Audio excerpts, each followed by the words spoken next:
பொதுவா இந்த மிதுன லக்னக்காரங்க, இவங்க கிட்ட ரொம்ப கவனமா இருக்கணும். உங்களோட வாழ்க்கையில ஏதாவது பிரச்சனை வருதுன்னா, அந்த பிரச்சனைக்கு காரணமே இவங்க தான். பார்த்து உஷாரா இருக்கணும் அப்படின்னு சொல்லணும்னா, அது யாருகிட்ட? எதனால சார்? உறவுகள் அப்படின்னு வரும்போது பார்த்தீங்கன்னா, 7ஆம் இடம் தான் இவங்களுக்கு பாதக ஸ்தானம். கேந்திராதிபத்திய தோஷத்த குறிக்கிற ஸ்தானம், மாரக ஸ்தானம் எல்லாமே. அதே 7ஆம் இடம் தான் மனைவிய குறிக்கிற.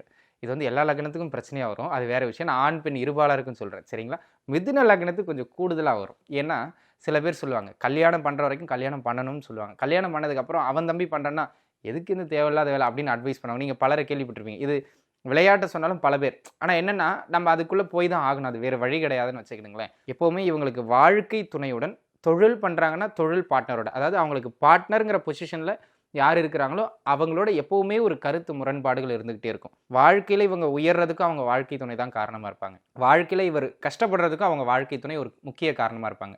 அதனால எப்பவுமே வாழ்க்கை துணை உறவுகிட்ட பட்டும் படாமலும் இருந்துக்கிறதும், பெரிய எதிர்பார்ப்புகள வச்சுக்காம இருக்கிறதும் இவங்களுக்கு நல்லது.